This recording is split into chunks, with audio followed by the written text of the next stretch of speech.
Bonjour les amis, bienvenue de retour sur Histoire Reddit. Celle-ci est d'un niveau de folie assez spécial.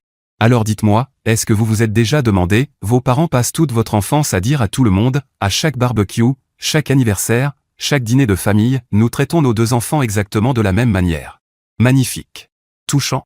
Complètement faux.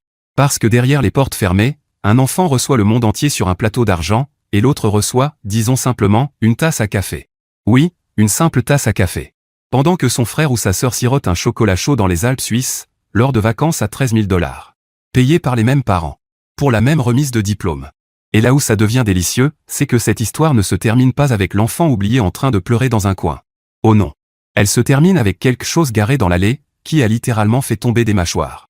Alors attachez vos ceintures, prenez votre popcorn, et plongeons dedans parce que franchement, le karma s'est manifesté en force. Mon frère ou ma sœur chouchou a reçu de mes parents un voyage en Suisse d'une valeur de 13 000 $ pour fêter son diplôme, alors que moi j'ai eu une tasse. Quand ils sont rentrés, ils ont trouvé ma nouvelle Corvette garée dans l'allée. Leur tête n'avait pas de prix. J'ai 25 ans, je suis un homme, et j'ai une sœur jumelle. Toute ma vie a été une sorte d'expérience bizarre de manipulation psychologique où mes parents prétendaient nous traiter de la même manière, tout en faisant exactement le contraire. En apparence, mes parents tenaient à cette image de famille parfaite. Nous aimons nos jumeaux de manière égale. Ils disaient ça littéralement à tout le monde, lors des barbecues du quartier et des réunions de famille. Nous avons tellement de chance de vous avoir tous les deux, disait-il lors de nos anniversaires communs. Il postait ses photos familiales parfaites sur Facebook avec des légendes du genre, nos incroyables jumeaux, et toutes ces conneries. Vous voyez le genre. Mais il y avait toujours ces petits détails qui ne collaient pas, et avec le temps, ils ont formé un schéma que je ne pouvais plus ignorer. Par exemple, quand ma sœur avait 92 à un test de maths, il l'emmenait manger une glace pour fêter ça. Mais quand moi j'obtenais 94 à mon examen d'histoire, c'est ce qu'on attend de toi. Ou encore, quand elle a intégré l'équipe de volley, ils ont réorganisé leurs horaires de travail pour assister à tous ces matchs. Mais quand j'ai rejoint le club de débat, ils étaient trop occupés pour venir aux compétitions. Un de mes premiers souvenirs de ça remonte à la 4e. On avait tous les deux passé les tests pour un programme pour élèves surdoués. J'ai été accepté, elle non. Au lieu d'être heureux pour moi, mes parents ont immédiatement appelé l'école pour vérifier s'il n'y avait pas une erreur. Il n'y en avait pas. Mais ils ont quand même réussi à me faire sentir comme si j'avais fait quelque chose de mal en réussissant là où elle avait échoué. Mon père emmenait ma sœur faire du shopping pour acheter des vêtements de qualité pour ses entretiens universitaires, mais quand c'était mon tour, il me disait de porter ce que j'avais déjà.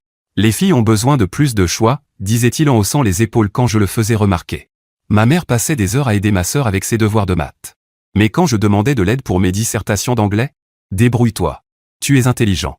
Mes parents étaient des experts en manipulation pour faire passer tout ça pour quelque chose de normal. Ils avaient toujours une excuse bidon pour justifier chaque différence, une excuse qui semblait logique si on ne réfléchissait pas trop. Ta sœur a plus de difficultés en sciences, c'est pour ça qu'on lui a pris un tuteur. Pendant ce temps, moi je galérais en espagnol, mais apparemment je devais juste faire plus d'efforts.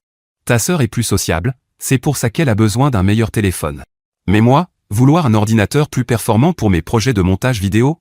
Dépense inutile. J'ai commencé à tenir un score mental vers 14 ans, en notant toutes ces petites inégalités qui s'accumulaient. Ma sœur reçoit un nouvel ordinateur portable pour l'école. Moi, je récupère le vieil ordinateur de bureau. Ma sœur apprend à conduire avec ma mère. Moi, on me dit d'aller m'entraîner seul sur le parking vide de l'église le week-end. Les amis de ma sœur peuvent dormir à la maison quand ils veulent. Les miens doivent être approuvés une semaine à l'avance. Ce n'était jamais assez grave pour les confronter sans passer pour un pleurnichard, mais à force, tout ça s'accumule. C'est comme mourir à petit feu, coup après coup.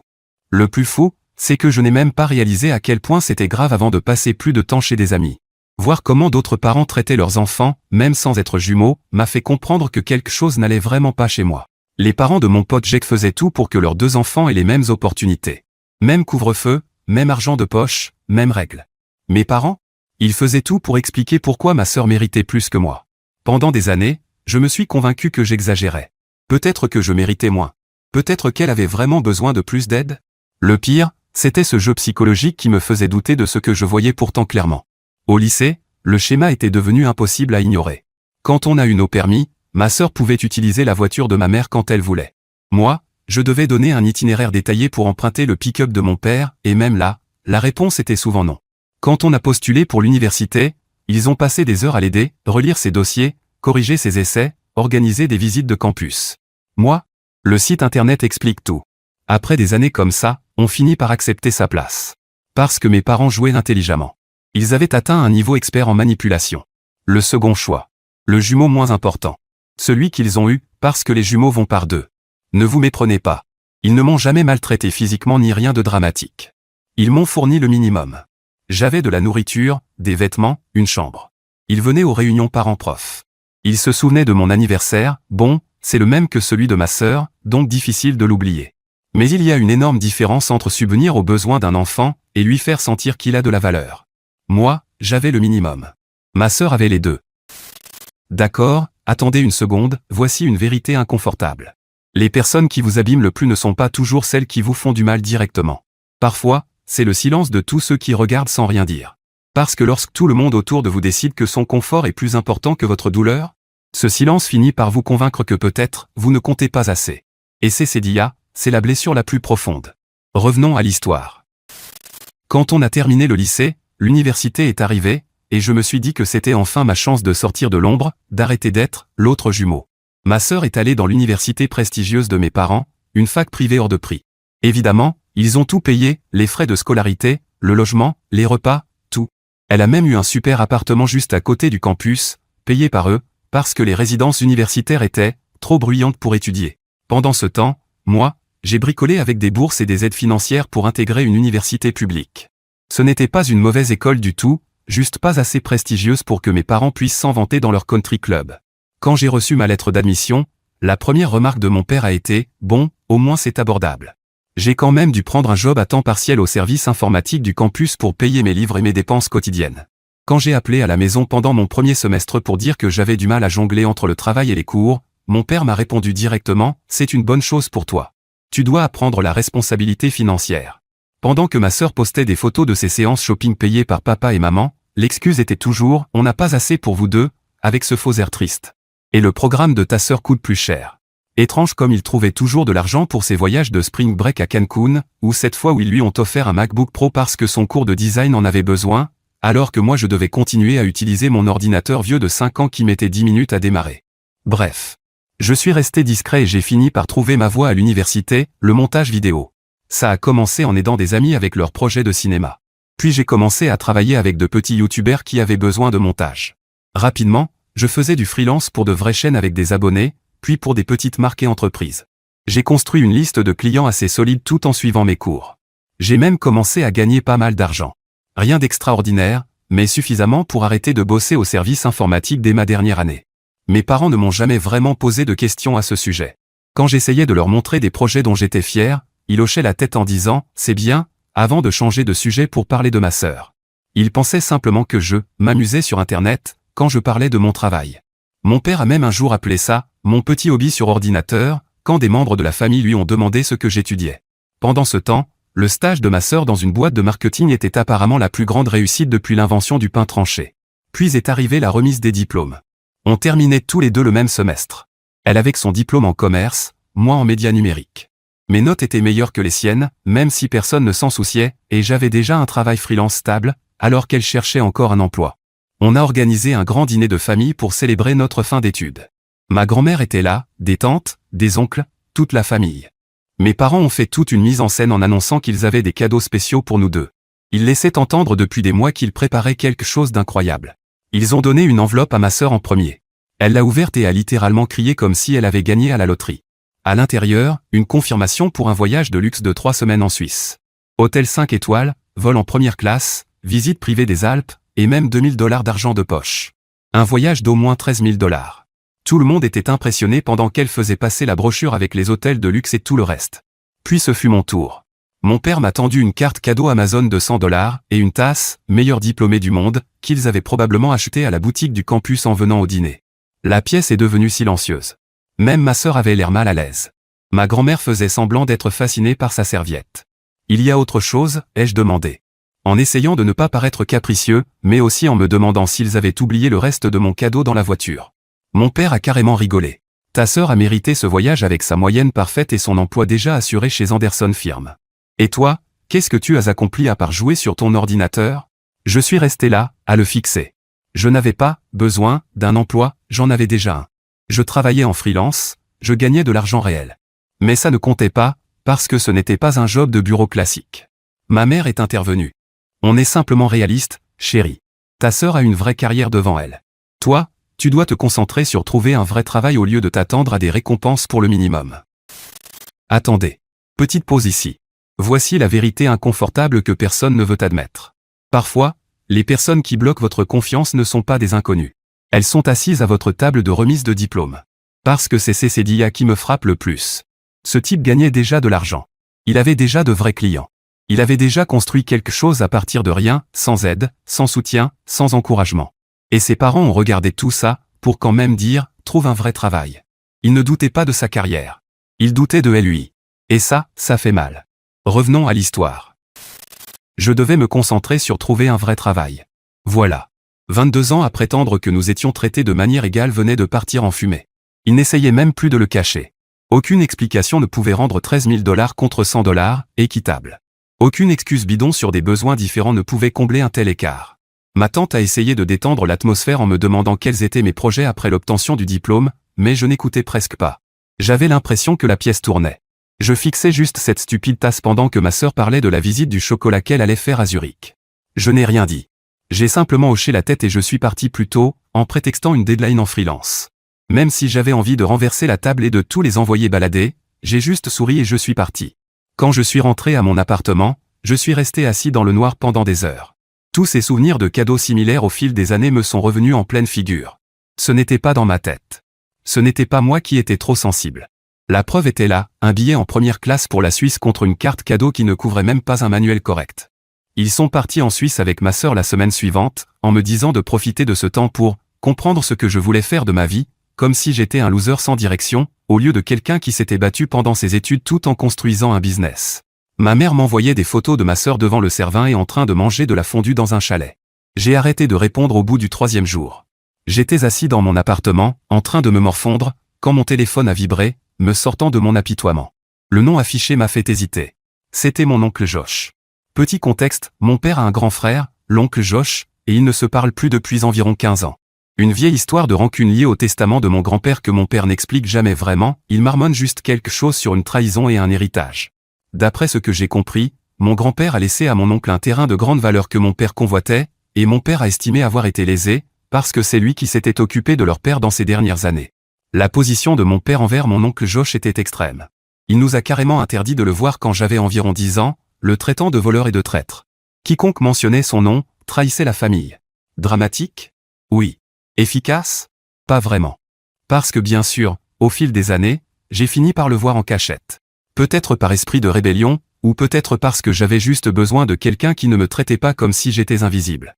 L'oncle Josh tenait un petit garage automobile de l'autre côté de la ville, et au lycée, je disais à mes parents que j'allais étudier à la bibliothèque ou voir des amis, puis je filais là-bas à vélo. On bricolait des voitures, et honnêtement, ces après-midi comptaient plus pour moi que tout ce qui se passait à la maison. Mon oncle restaurait une Corvette Stingray classique de 1969, rouge Candy Apple, avec toutes les pièces d'origine. Elle était en mauvais état quand il l'a achetée, une vieille lubie de riche laissée à l'abandon dans un garage pendant des années. Il l'avait eue pour presque rien lors d'une vente après décès. Il m'a appris comment fonctionnent les moteurs, comment remplacer des conduites de frein, poncer la rouille, tout ça. Des choses que mon père n'a jamais pris la peine de m'enseigner, trop occupé à apprendre le golf à ma sœur ou je ne sais quoi. Je passais mes week-ends avec lui, apprenant plus dans ce garage que ce que mon père m'avait appris en toute une vie. Bon, l'oncle Josh n'était pas parfait. Il buvait beaucoup, jurait comme un marin, avait 3 ex-femmes, mais il me traitait comme quelqu'un qui comptait. Il s'intéressait à moi, m'écoutait quand je parlais. Des choses basiques pour un oncle, mais qui semblaient révolutionnaires après des années à être le figurant de la famille. Bref. Après toute l'histoire de la Suisse, j'étais dans mon appartement pourri à me morfondre. Mes colocataires étaient partis après le diplôme, donc j'étais seul avec mes pensées, jamais une bonne idée après un tel chaos familial. Je regardais cette stupide tasse, meilleur diplômé du monde, en me sentant comme le plus gros loser de la planète. Puis mon téléphone a sonné. C'était l'oncle Josh. Ça faisait quelques mois qu'on ne s'était pas parlé. Eh, gamin. Comment ça va ? J'ai entendu dire que tu avais obtenu ton diplôme ? Je lui ai tout raconté. Le voyage, la carte Amazon, tout. Il a juste écouté, sans m'interrompre, puis il a dit, ton père a toujours été un connard prétentieux. Même quand on était gamin. Passe au garage demain. J'ai quelque chose à te montrer. Quand je suis arrivé le lendemain, il avait sorti la Corvette sur le parking, toute cirée, brillante au soleil. La restauration sur laquelle on avait travaillé pendant des années était enfin terminée, et putain, elle était magnifique. La peinture rouge semblait liquide, le chrome brillait, et le moteur avait ce ronronnement parfait quand il l'a démarré. Monte, m'a-t-il dit en me lançant les clés. T'es sûr? On vient juste de la finir. J'étais nerveux. Cette voiture valait facilement 60 000 $ restaurés. Tu en as construit la moitié. Tu sais la conduire. On a roulé en ville pendant 1 heure, le moteur grondant sous nous. Les gens s'arrêtaient littéralement pour regarder au feu rouge. Pour la première fois de ma vie, je me sentais puissant. Quand on est revenu, il a coupé le moteur mais m'a dit de rester au volant. Cette voiture est mon projet depuis 10 ans. Tu m'as aidé à la ramener à la vie ces 5 dernières années. Maintenant, je veux que tu l'aies. J'ai cru qu'il plaisantait. Oncle Josh, je ne peux pas prendre ta Corvette. C'est ton bébé. Il a secoué la tête. Écoute, j'ai 3 autres voitures en projet, et ta tante me harcèle pour vider le garage. Et puis mon dos ne supporte plus de ramper sous ces voitures. Considère ça comme un cadeau de diplôme de quelqu'un qui est vraiment fier de toi. J'ai essayé de refuser, mais il était sérieux. Les papiers étaient déjà prêts. Il avait tout planifié.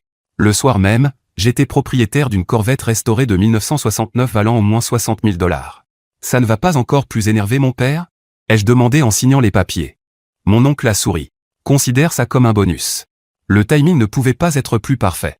Mes parents et ma sœur devaient rentrer de Suisse 2 jours plus tard. J'ai passé ces 48 heures à nettoyer cette Corvette jusqu'à ce qu'on puisse se voir dans la peinture. Chaque seconde, j'imaginais le moment où ils arriveraient et la verraient là, brillante comme un défi. Je me demandais sans cesse, que va faire mon père? Péter un câble? Faire semblant que ça ne le touche pas? Exiger que je la déplace avant que les voisins la voient? Ces pensées me rongeaient, mais je ne reculais pas. Pas cette fois. La veille de leur retour, j'ai garé la voiture en plein milieu de leur allée, comme un trophée. Une déclaration chromée que je ne serais plus jamais mis de côté. J'ai dormi dans mon ancienne chambre cette nuit-là. Enfin, essayé de dormir. Ma mère m'avait envoyé un message plus tôt pour me demander si je pouvais aller les chercher à l'aéroport, mais je me suis, accidentellement, rendormi. Ils ont pris un taxi à la place. Pas mon problème. Le lendemain, leur avion a atterri vers midi. J'étais assis sur les marches du Porsche, les nerfs à vif, quand le taxi s'est arrêté. Je les ai regardés sortir leurs bagages. Mon père riait encore avec ma sœur, puis il l'a vue. La Corvette. Son sourire a disparu instantanément, comme si on avait appuyé sur un interrupteur. Il s'est figé, les yeux rivés sur la voiture. Son visage est passé de la confusion à la réalisation, puis à quelque chose que je n'arrivais pas à définir, du choc, de la colère, ou les deux. Et moi, je suis resté là, à attendre de voir lequel ce serait. C'est quoi ça? A-t-il exigé. Il savait parfaitement ce que c'était. Il avait grandi à l'époque des muscles Cars. Cette voiture n'était pas juste un véhicule pour lui.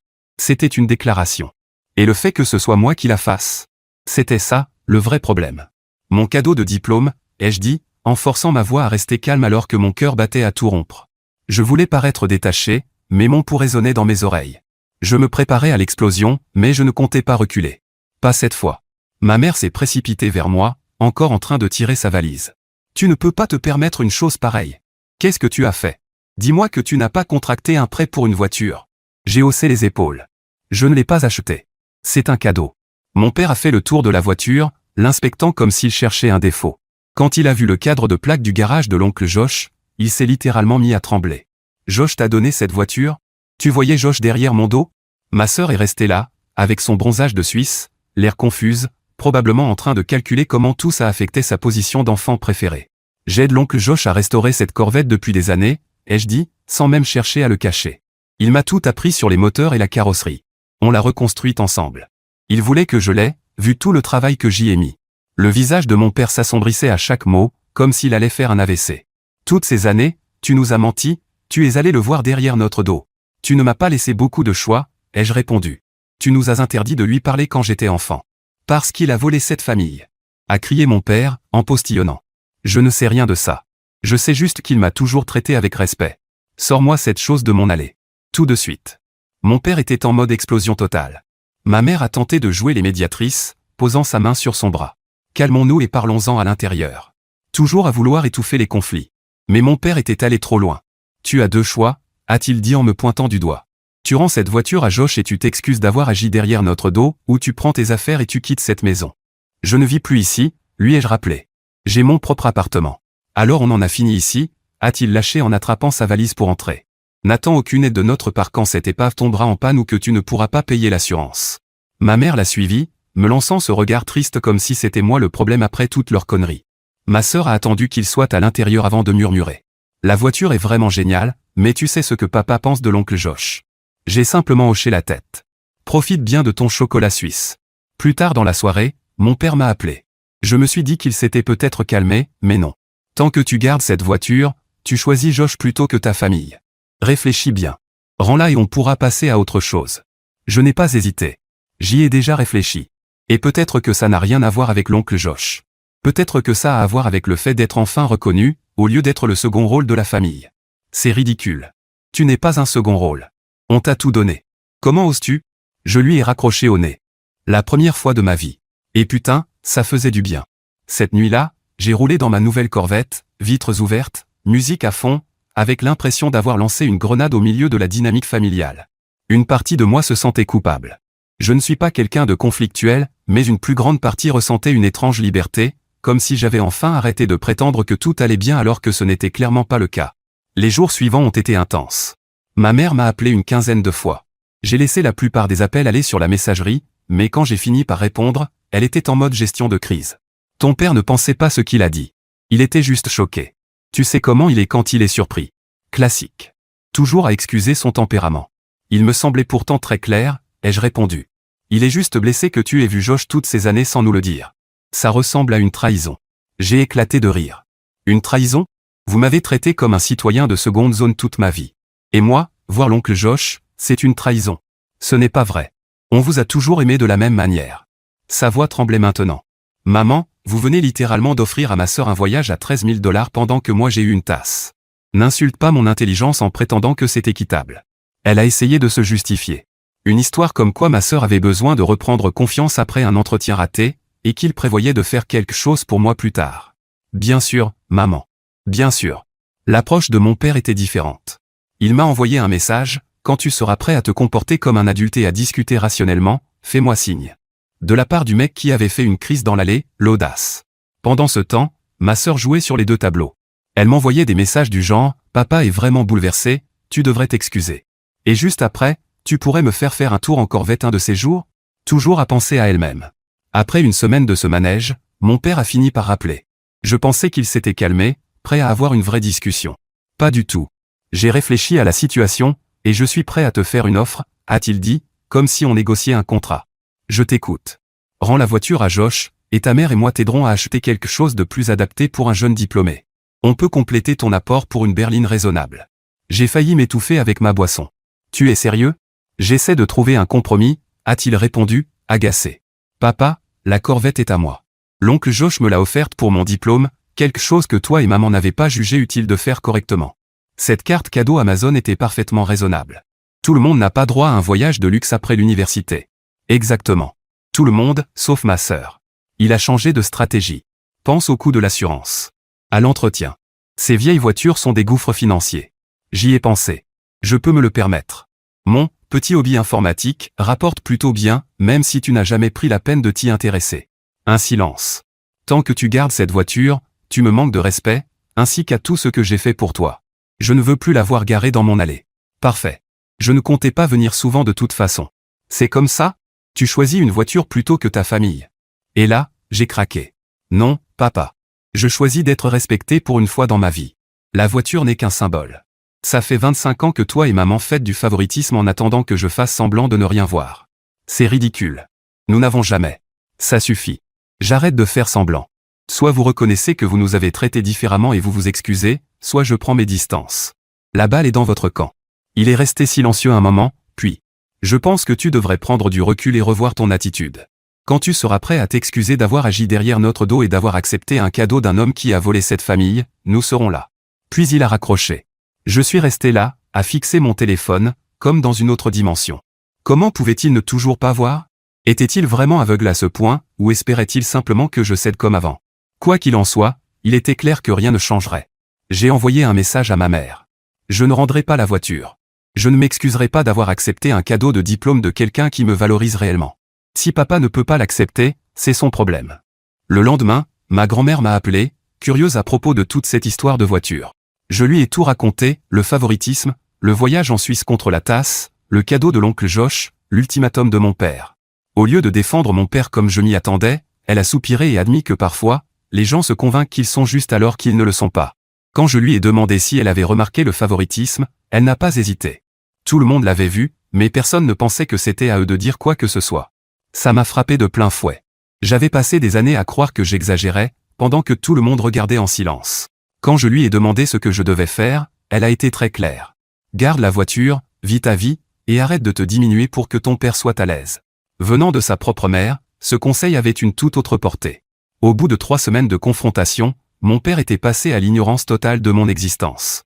Le plus ironique, c'est que pendant que tout ce drama se déroulait, ma vie s'améliorait réellement. Cette Corvette s'est révélée être un véritable atout professionnel. Quand j'arrivais à des rendez-vous avec des clients potentiels, ils voulaient immédiatement parler de la voiture. Ça menait à des discussions sur la restauration, puis sur mon sens du détail, et ça finissait en contrat. J'ai décroché 2 gros clients rien que ce mois-là.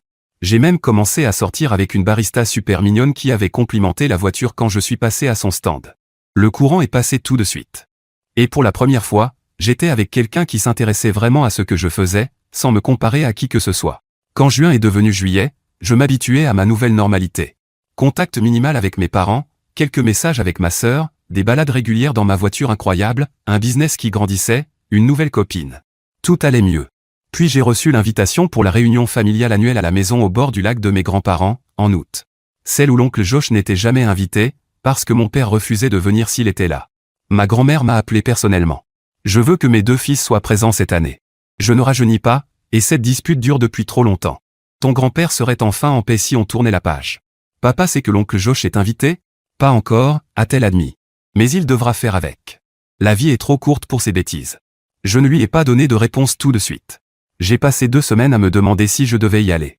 D'un côté, je n'avais pas vu ma grand-mère depuis des mois et elle me manquait vraiment. De l'autre, me jeter volontairement dans une situation où mon père et l'oncle Josh seraient présents au même endroit ressemblait à une recette pour le désastre. Finalement, j'ai décidé d'y aller, après que ma copine m'a convaincu que ça pourrait être une bonne chose de tout mettre à plat. Au moins, ce sera en public, avec des témoins, a-t-elle plaisanté. Ton père ne pourra pas complètement péter un câble devant toute la famille. Alors j'y suis allé. J'ai décidé d'arriver en retard, histoire d'éviter les discussions gênantes. Et oui, j'ai pris la Corvette. Si j'allais affronter la situation, autant jouer toute la symphonie. Quand je suis arrivé, l'allée était déjà pleine de voitures. Je voyais les gens rassemblés sur la terrasse arrière. Le barbecue tournait, les enfants couraient partout, une ambiance familiale normale. J'ai pris une grande inspiration et je suis entré, cherchant mon père du regard. Je l'ai repéré près des glacières, une bière à la main, en train de discuter avec mon oncle Rob. Il m'a vu immédiatement, et son expression est passée du rire à un visage fermé en une seconde. Ma mère était à côté et m'a fait un signe gêné. Ma sœur montrait ses photos de Suisse à nos cousins sur son téléphone. Ma grand-mère m'a sauvé en venant me serrer dans ses bras. Tu es venu. Viens te servir, les burgers sont presque prêts. J'ai fait le tour, saluant tout le monde tout en évitant soigneusement mon père. Il faisait la même chose, gardant un maximum de distance. Ma mère jetait des regards nerveux entre nous, comme si elle surveillait une bombe prête à exploser. L'ambiance était tendue, mais encore gérable. Jusqu'à ce que l'oncle Josh arrive environ 1 heure plus tard. Il est arrivé par le côté de la maison, une pastèque à la main. Ma grand-mère n'avait clairement prévenu personne, parce que tout le jardin s'est figé. On aurait presque pu entendre la glace fondre dans les glacières. Mon père s'est immédiatement levé. Qu'est-ce qu'il fait ici? Ma grand-mère, qui s'occupait du barbecue, a finalement parlé. Je l'ai invité, David. C'est aussi mon fils, et j'en ai assez de ces absurdités. Mon père avait l'air d'avoir reçu une gifle. Après ce qu'il a fait, tu le choisis lui plutôt que moi. Personne ne choisit qui que ce soit, a-t-elle répondu fermement. Nous sommes une famille, et il est temps de se comporter comme tel. Mon père a regardé autour de lui, voyant tout le monde observer, puis s'est rassis à contre-cœur. Crise temporairement évité. L'oncle Josh m'a fait un signe de tête de l'autre côté du jardin, mais il a gardé ses distances avec mon père. Bonne idée. Mon cousin Jason, toujours cool, est venu briser la tension. Et mec, c'est la Corvette devant? Je peux la voir? On est allé vers l'allée, suivi par quelques cousins curieux. J'ai ouvert le capot pour montrer le moteur, et tout le monde était impressionné. Tu l'as eu où? A demandé ma cousine Amber. Avant que je puisse répondre, l'oncle Josh nous avait rejoints. On l'a restauré ensemble, a-t-il dit fièrement. Le gamin a un talent naturel pour la mécanique. Les yeux de mes cousins se sont agrandis. Attends, c'est la voiture? Celle qui a provoqué la grosse dispute? Apparemment, la nouvelle avait circulé dans la famille. Oui, c'est celle-là, ai-je admis. Elle est incroyable, a dit Jason en passant la main sur l'aile. L'oncle Josh me montrait des photos de la restauration depuis des années. Je ne savais pas quoi répondre à ça. Alors que mon propre père minimisait mes passions et mes réussites depuis des années, l'oncle Josh, lui, parlait de moi avec fierté au reste de la famille. On était toujours en train d'admirer la voiture quand mon père est arrivé dans l'allée, bière à la main, ma mère juste derrière lui, nerveuse. Voilà à quoi ressemble la trahison, a-t-il dit assez fort pour que tout le monde entende, visiblement déjà bien entamé.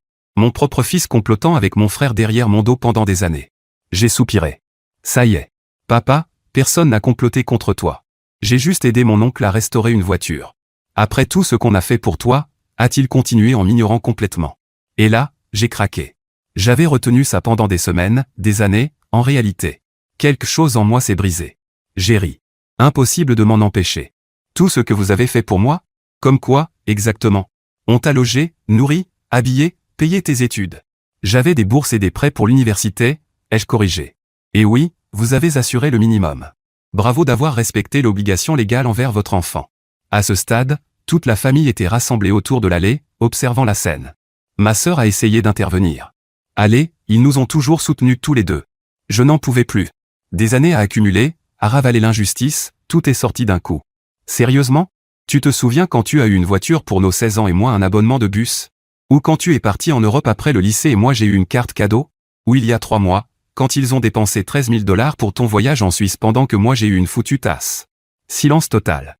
Certains semblaient choqués. D'autres hochaient la tête, comme s'ils s'y attendaient. Toute ma vie, je vous ai vu tout lui donner, pendant que vous me disiez que je devais mériter les mêmes choses. Alors ne me dites pas qu'on a été traité de manière égale. Le visage de mon père était rouge de colère. C'est ridicule. On vous a toujours traité exactement de la même façon. L'oncle Josh a reniflé de mépris. N'importe quoi, Dave. Tu fais du favoritisme depuis qu'il porte des couches. Et là, la situation est passée de tendue à explosive. Mon père s'est retourné brusquement vers l'oncle Josh, les yeux exorbités. Toi, a-t-il hurlé en le pointant du doigt. Tu n'as pas le droit de dire un seul mot sur ma façon d'élever mes enfants. D'abord tu me voles mon héritage, et maintenant tu essaies de me voler mon fils? L'oncle Josh n'a pas bougé. Personne n'a rien volé. Papa m'a laissé la maison du lac parce qu'il savait que j'en prendrais soin. Et personne ne t'a volé ton fils non plus. Tu l'as éloigné tout seul. Mon père s'est jeté sur lui si vite que personne n'a pu réagir. Il l'a violemment poussé contre le côté de la corvette. Tu prends toujours ce qui est à moi. Il lui criait dessus, à quelques centimètres de son visage. L'oncle Josh a essayé de reculer. Dave, allez, ne fais pas ça. Et là, mon père lui a carrément mis un coup de poing en pleine figure. Un vrai crochet du droit à la mâchoire. L'oncle Josh a vacillé, se rattrapant à la voiture. Tout le monde a paniqué. Ma grand-mère criait. Ma mère hurlait à mon père d'arrêter. Des cousins sortaient leur téléphone pour filmer. Je me suis interposé avant qu'il ne frappe à nouveau.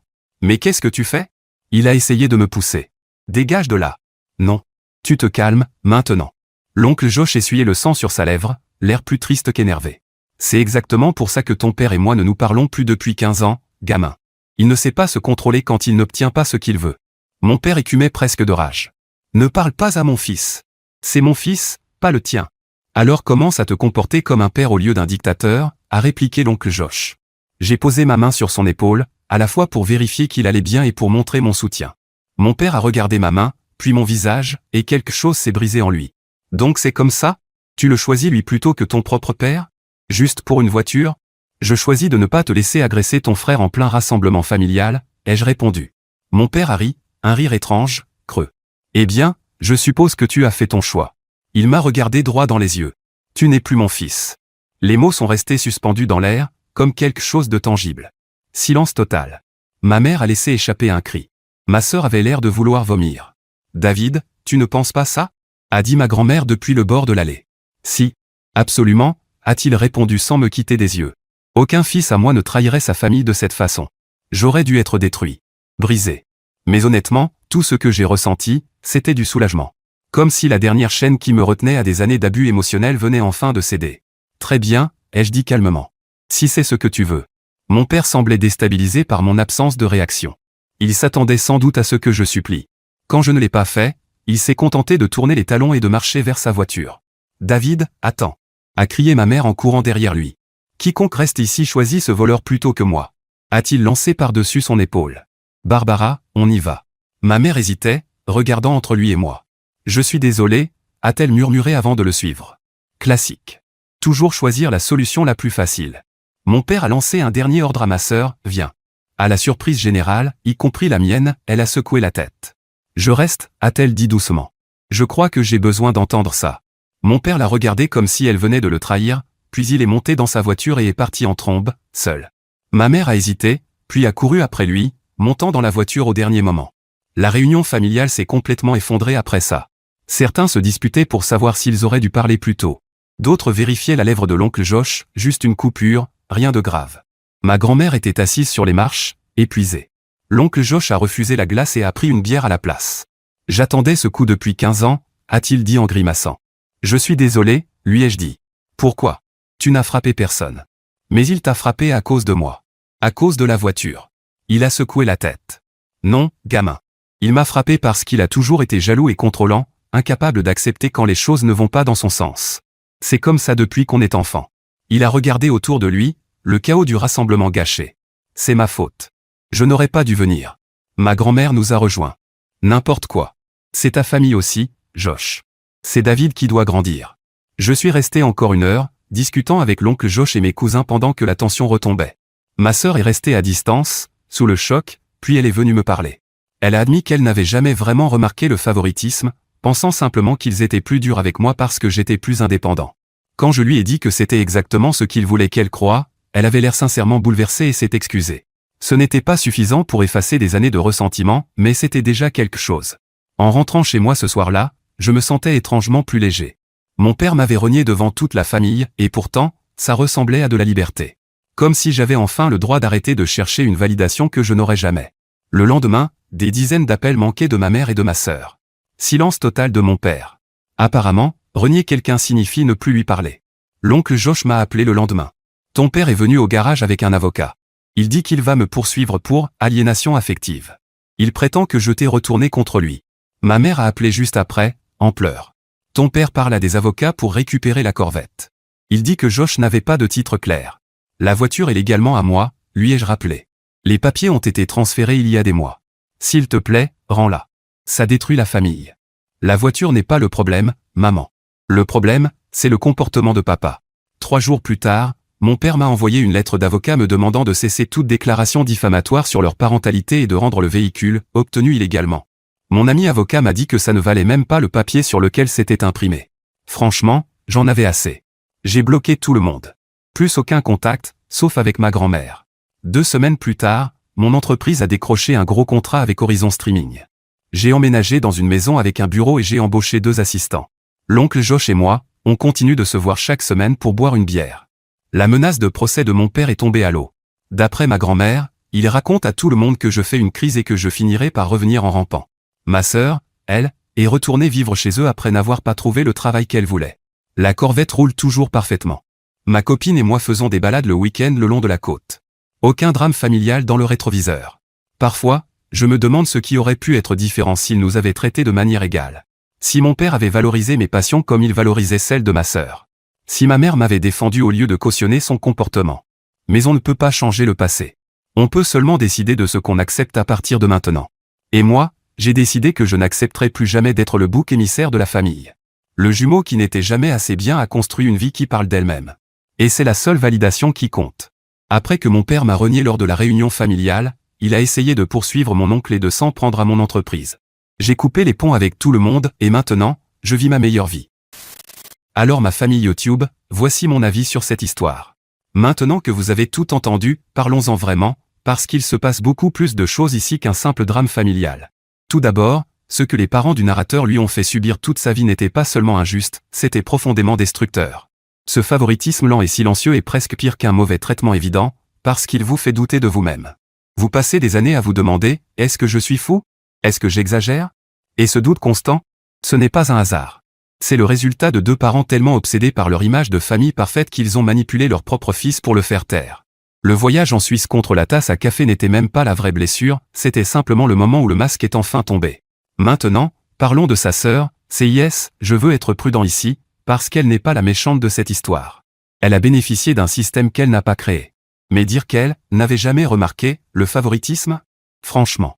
Tu ne remarques pas que ton frère reçoit un abonnement de bus pendant que toi tu as une voiture? Tu ne remarques pas qu'il travaille pendant ses études pendant que tes sessions shopping sont financées? À un moment donné, ne pas voir devient un choix. Cela dit, il faut reconnaître quelque chose, le fait qu'elle soit restée à cette réunion au lieu de suivre leur père? Ça demandait du courage. C'était son premier vrai pas vers le fait de voir son frère comme un égal. L'oncle Josh, honnêtement, est le héros inattendu ici. Pas parfait, il serait le premier à le dire, mais il a donné à ce gars quelque chose que l'argent ne peut pas acheter, une reconnaissance sincère et constante. Et parfois, c'est tout ce dont quelqu'un a besoin pour enfin croire en lui-même. La plus grande leçon de cette histoire? Le silence n'est jamais neutre. Chaque membre de la famille qui a vu le favoritisme et n'a rien dit, chaque réunion où l'injustice était visible mais ignorée, tout ce silence lui envoyait le même message que ses parents, qu'il ne comptait pas assez pour être défendu. Et la deuxième leçon? On ne peut pas forcer quelqu'un à rester dans sa vie en jouant sur la culpabilité, quand cette personne a déjà décidé de votre valeur. Son père ne voulait jamais une relation égalitaire, il voulait de l'obéissance. Et au moment où ça s'est arrêté, la relation s'est effondrée.